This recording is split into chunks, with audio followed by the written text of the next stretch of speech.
Pemirsa, jelang berakhirnya masa jabatan Anies Baswedan 16 Oktober, redaksi RCTI secara khusus memotret wajah ibu kota kekinian. Kami juga membandingkan masalah dasar Jakarta hingga ke pinggiran ibu kota. Lalu apakah kondisi Jakarta lebih baik dibandingkan dengan 5 tahun lalu? Berikut catatan redaksi RCTI, wajah Jakarta 5 tahun Anies Baswedan. Pemirsa, berbagai revitalisasi dan pembangunan terus dilakukan di masa 5 tahun kepemimpinan Gubernur DKI Jakarta Anies Baswedan. Mulai dari revitalisasi halte, kemudian pembaharuan transportasi publik, bahkan pembangunan sejumlah fasilitas publik terus dilakukan. Lantas apa saja torehan prestasi maupun PR-PR yang belum terselesaikan di masa 5 tahun kepemimpinan Gubernur DKI Jakarta Anies Baswedan? Inilah wajah Jakarta 5 tahun Anies Baswedan.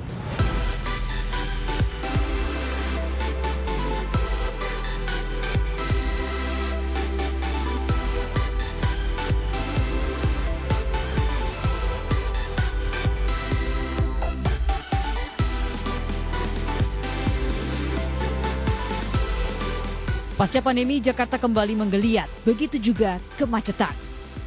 Program pemecah kemacetan ala Anies Baswedan pun diuji.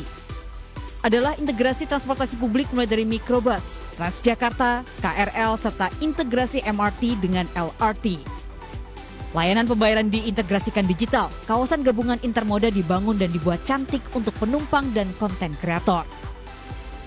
Perjalanan di Jakarta sangat tinggi, mencapai 21,9 juta per hari dengan jumlah kendaraan bermotor 15,3 juta perjalanan per hari. Namun dengan transportasi massal yang terintegrasi memudahkan berpindah cepat dari kendaraan pribadi ke umum atau antar kendaraan umum. Jangkauan kendaraan umum pada tahun 2016 berkisar 42%, melompat menjadi 82%. Sementara cakupan layanan umum terintegrasi hingga mencapai 85,16%. Data ini menggambarkan mudahnya akses transportasi publik.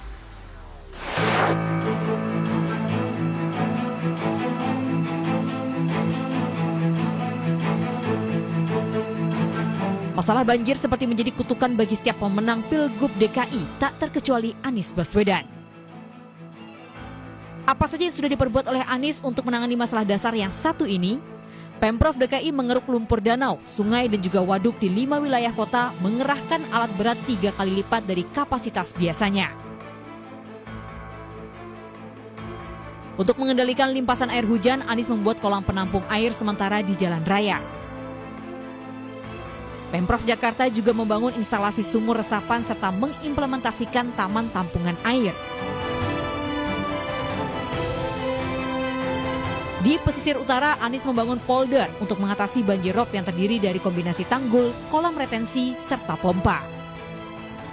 Sementara untuk mempercepat surutnya genangan banjir, Jakarta memiliki 900 lebih pompa. Kapasitas 2 sungai yakni Kali Besar dan Kali Ciliwung pun diperbesar agar bisa menampung lebih banyak. Hasilnya 12 titik genangan banjir berulang telah teratasi. Tahun 2020 dengan curah hujan terekstrim yakni 377 mm per hari, banjir surut lebih dari 95% dalam waktu 4 hari. Padahal di tahun 2015 dengan curah hujan lebih rendah 95%, wilayah tergenang baru surut 7 hari.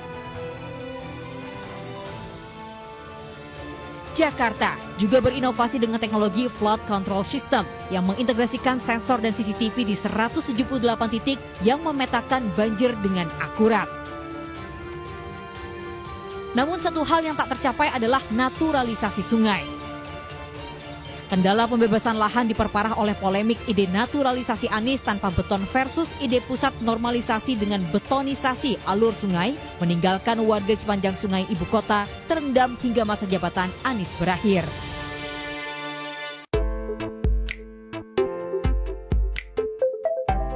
Soal ruang terbuka, Anies membangun yang disebutnya sebagai ruang ketiga. Anies memperluas ruang terbuka dari 12,12% di tahun 2014 kini menjadi 30,92% dengan luas 664 km persegi. Taman Eco Park di kawasan Tebet seluas 7,3 hektar ini selalu dipenuhi warga meski terganggu masalah parkir.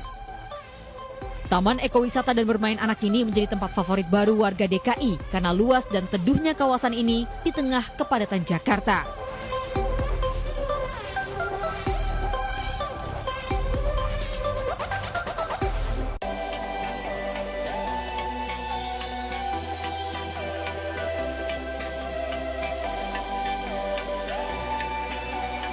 Anies juga membayar janji kampanyenya kepada Jakmania dengan stadion megah Jakarta International Stadium yang dibangun 100% oleh warga Indonesia. Stadion dengan desain modern dan megah ini diklaim menjadi salah satu dari 5 yang terbesar di Asia. Berdiri di atas lahan 22 hektar, JIS mampu menampung 82.000 penonton.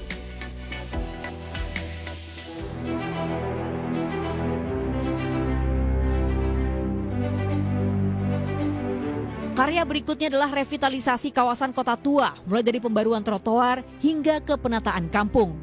Hasilnya kawasan interaksi warga dengan udara rendah emisi.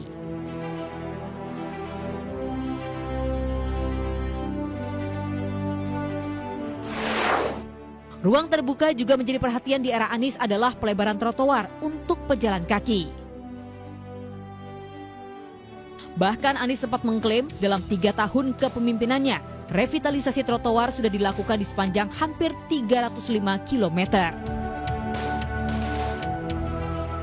Namun ibu kota sebetulnya masih memiliki sejumlah masalah mendasar yang belum berhasil tertangani. Sebagian kebutuhan dasar itu masih bermasalah karena membutuhkan dukungan penuh pemerintah pusat. Bisa selain revitalisasi transportasi publik, trotoar, JPO, tidak hanya itu saja, Pemprov DKI Jakarta juga membangun sejumlah program lainnya, diantaranya adalah Rusunawa. Pemprov mengklaim bahwa dalam 4 tahun terakhir total terdapat 33 tower Rusunawa yang berhasil terbangun atau menjadi rekor selama 4 tahun. Nah, tidak hanya Rusunawa, Pemprov DKI Jakarta juga menyediakan sederet program hunian lainnya, diantaranya adalah Kampung Susun, penataan kampung, serta rumah dengan DP 0 rupiah.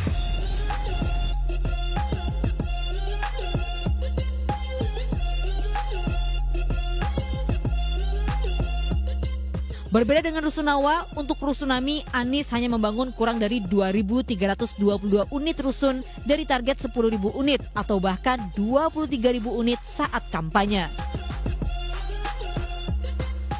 Rusun ini awalnya dibuat utamanya untuk mengurangi kampung-kampung padat ibu kota. Namun hingga akhir jabatan Anies, program ini tidak disambut pasar sehingga target 10.000 unit rusun berhenti di angka 2.322 unit rusun saja. Masalah lain adalah kualitas udara Jakarta. Polusi udara Jakarta pernah masuk dalam yang terburuk di dunia menurut situs Air Quality Index tanggal 14 hingga 20 Juni 2022. Penyebabnya adalah keberadaan 8 PLTU batubara, 118 fasilitas industri, dan 16 juta kendaraan yang terdiri dari 3 juta mobil serta 13 juta motor. Banyak fasilitas industri yang berasal dari Provinsi Jawa Barat dan Banten yang terbawa polutannya hingga ke langit Jakarta.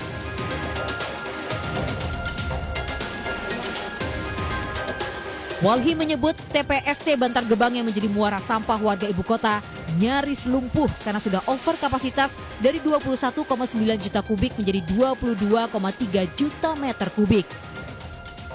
Jumlah sampah harian Jakarta yang mencapai 7.000 ton meningkat menjadi 8.300 ton di tahun 2020 yang menurut Wagub DKI ketinggiannya di Bantar Gebang melebihi tinggi Monas. Pemirsa, sejumlah pekerjaan rumah dan permasalahan masih perlu dituntaskan.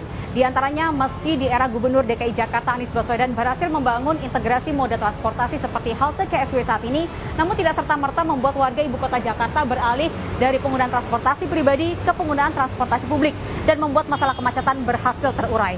Selain kemacetan, sejumlah masalah lain yang juga perlu diatasi diantaranya adalah banjir serta polusi udara yang bahkan sempat menjadi salah satu yang terburuk di dunia.